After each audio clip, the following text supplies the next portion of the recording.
Hi guys, welcome back from the ad break. So right now we're going to still continue with our lesson and looking at equations. But now we're going to look at equations that involve fractions, right? As scary as it is, it's really not, I promise you, because it's linear equations. When you get rid of all the fractions, you will end up at a linear equation which will give you one solution at all times. As soon as there is now a squared somewhere there, or a cubed or exponent 4, then it's no longer a linear equation. So please make sure that when you're solving it, you must see exactly that it is always just x on its own without an exponent, because as soon as it introduces an exponent, there's a problem there. So let's have a look at them. So the keywords here will be an algebraic fraction, and with algebraic fraction is what you call the LCD, which is lowest common denominator, right? If I have a few denominators, I must always have which one is the lowest, and that's what I will be using. So when you're adding and subtracting fractions, the first thing to do is to determine the LCD, right? The LCD of 4x, 3x, and 2x. You can see already there's a common x in all of them. So I will just say there's an x there. Now the coefficients, 4, 3, and 2. I need the lowest common denominator of all of them.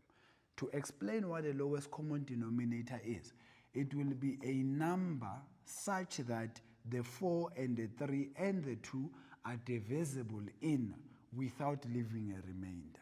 I will repeat that. The LCD will be a number such that the 4, 3, and the 2 are divisible in without leaving a remainder. Already x, x, and x are divisible in x, and they don't leave a remainder. So with that one, I am done. I just need for the 4, 3, and 2.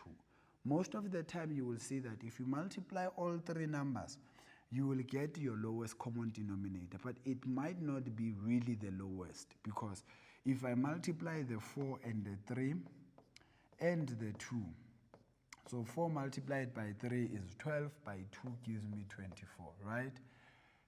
All these three numbers are divisible in 24, but if I multiply the 4 and just with the 3, this gives me 12. 4 is divisible in 12, 3 is divisible in 12, 2 is divisible in 12. So between these two, the lowest will then be the 12. Another easy way of doing this is to list all the multiples of the numbers that you have. The lowest that appears throughout your list will then be the one that you choose. So I have 2. The multiples of this will be 2, let me say 2, 4, 6, 8, 10, 12, right? And then I also have 3. The multiples of this will be 3, 6, 9, 12, 15 continuously. I'm leaving it there because already I can see there's a 12 that's appearing and there's a 6 that is appearing on both my lists. But the last one now will be 4. The multiples of 4 will be 4, 8, 12, 16 already. You can see I have a 12, I have a 12, I have a 12. So that's what the lowest common denominator will then be here. So that will be 12. What do you do with the lowest common denominator? You multiply each and every term by the lowest common denominator in order to get rid of the fraction. So if I multiply everything here by the 12x, 1 over 4x multiplied by 12x over 1, the x and the x will divide, the 4 goes in 3 times there, so my answer will just be 3. So it means this will now become 3. It's no longer a fraction. It's a fraction though, but over 1. Look at the second one. If I multiply 1 over 3x by by 12x again, that will give me 4. And then lastly, if I multiply 1 over 2x by the 12x, this will give me 6. So that's how you then use the lowest common denominator.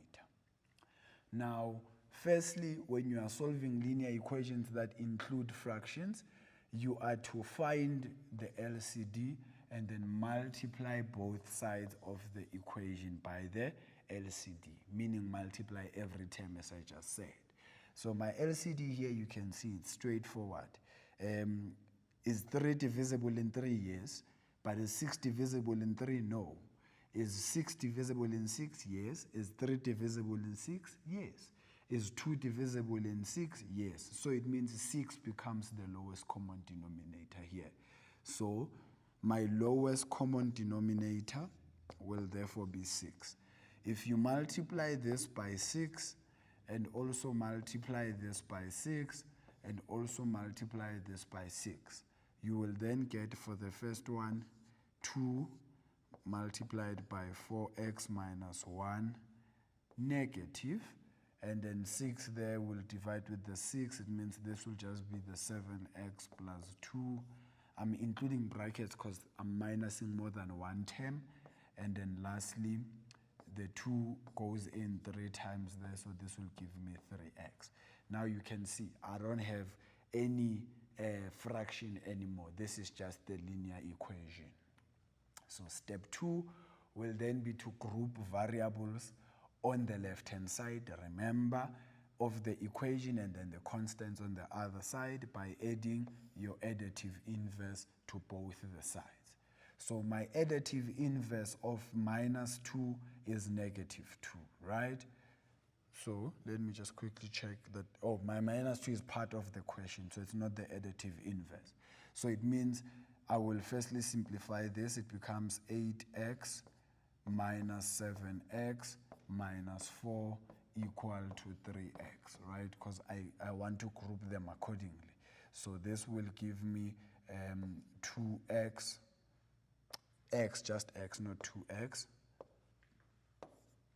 So this will give me just x on this side minus 4, then plus 4, because remember I said you must add the additive inverse, is equal to 3x, which will then give me x.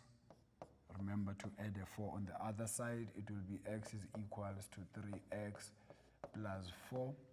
The additive inverse of 3x on both sides will be minus 3x, and it will be minus 3x on this side. So this will then give me negative 2x is equal to positive 4. And then the last thing that you always need to do, multiply both sides of the equation by the multiplicative inverse. It means you multiply here by negative 1 over 2, and you multiply here by negative 1 over 2. So this gives me x is equals to negative 2 on that side. Now quickly let's test our answer whether we got the correct thing. Remember I said you must always try that. If I substitute the negative 2 there, it will give me 4 into negative 2 minus 1 over 3 minus 7 into negative 2 plus 2 over 6. If you simplify this quickly, the 4 multiplied by negative 2 will be negative 8. Minus 1 is minus 9. So it will give me negative 3 as my answer there. 7 by negative 2 is 14, which is a negative, plus the 2 is minus 12. Divide by the 6 will be a negative 2, but there's still that negative, so it becomes plus 2, which is equals to minus 1. Then that's the left-hand side. The right-hand side will be minus 2 over 2, which is definitely equal to negative 1. Therefore, the left-hand side is equals to the right-hand side.